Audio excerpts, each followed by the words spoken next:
Ayan, hello po, good morning, good afternoon, good evening po sa ating lahat. Ako po ang iyong lingkod, Hasa 26 TV. Shout out po sa ating ama ng Kalingap, Kuya Bal Santos Matubang, Ate Edna, Kalingap Miss Jack Matubang, sa mga kasamahan po natin ng Kalingap Reactors. Shout out po, siyempre po Kalingap Strikers. Ayan, shout out po sa inyong lahat. Ayan po mga Kalingap. Ayan po, no, hindi po na kayo maisa-isa. Ayan, ang ating ngayon, ang ating topic for today ay sino nga ba? Sino kaya yung scouter na nililigawan ang Kalingap Angel? Ayan, may alam ba kayo? Baka naman. Ayan.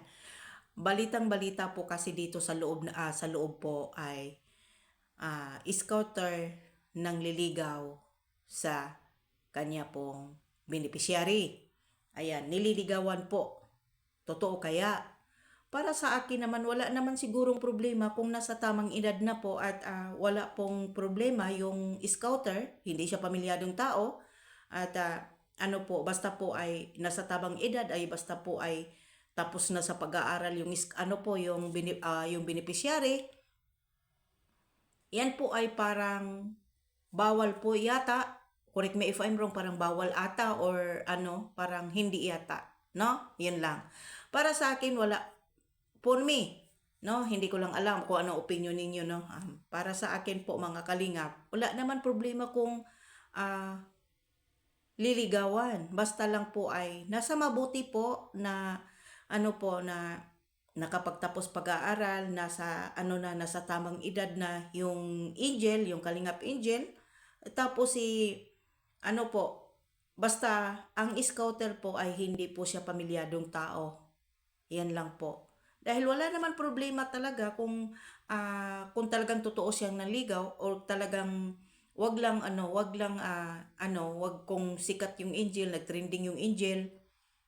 Tapos si scouter ay makikisawsaw or makikisabay or liligawan lang or dumikit doon sa angel para lang din po siya ay makilala dito sa social media. Parang ginagamit ang beneficiary.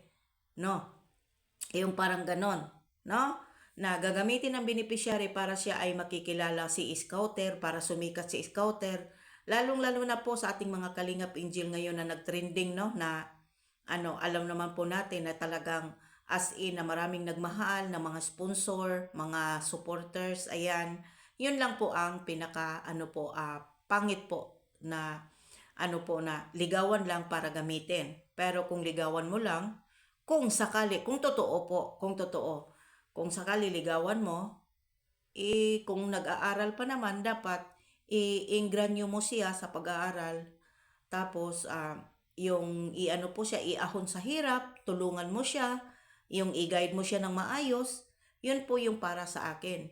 Basta po, hindi siya pamilyadong tao, at patapusin ng pag-aaral, at iahon siya sa hirap, tulungan siya na makamit ang kanyang pangarap. Yun lang po, wala pong doon, wala pong issue para sa akin. Kasi wala naman wala naman talaga. Maliban na lang po kung bawal po. Maliban na lang po kung bawal. Kasi, syempre, no, di ba? Ang pagkakaintindi ko po ay bawal po dito ligawan kapag may girlfriend ka na or sa totoong buhay may girlfriend ka, may ka pa dyan kung ikaw po ay no, na charity vlogger ka na ma-inlove ka dito sa beneficiary ng Kalingap. Diba? Katulad nila ni Carla, katulad nila ni Biancy, ni napaka sikat po kasi nila, no. Pero ayan ay may mga kanya-kanya naman po silang mga kasi ang IDSI po ay totoo po yun sila na nagliligawan pati yung Jomcar. Pero sino kaya itong Kalingap Angel na nililigawan ng kanyang scouter? No. Pero kung sakali mang totoo, hinay-hinay lang kasi ay baka ma-inlove si si Bini, ay nako, mahirap na yan, diba? Mahirap na yan kasi ano naman, ngayon pa nga lang, nag-trending na. Ngayon pa lang, nag-issue na. Diba? Katulad na lang po na buntis. Bilis-bilis makaamoy, diba? Dibang ibang level po dito kapag ang beneficiary ang pinag-uusapan dahil po talagang magtitrending po talaga mga kalinga, promise. Yun lang po ang para sa akin. Wala pong problema kung liligawan niya basta po ay i-ingran niyo siya sa kanyang pag-aaral, patapusin ang pag-aaral, tulungan, iahon sa yun sa hirap, tulungan na lang, yun na lang po. Basta po hindi nakakasakit si Bini, ayan, hindi nakakasakit, wala siyang inaapakan, hindi siya walang pamilya si scouter. Yan lang po talaga para sa akin. Alam mo, sa totoo lang, ang pinakagusto ko din po dito sa loob ng Kalingap na kung sakali man po ligawan ka naman ng mga dito sa loob, maswerte kayo sa totoo lang kasi matulungin po yung mga scouter dito sa loob ng Kalingap. Problema nga lang po ay hindi natin maiwasan na ma-issue po talaga, no?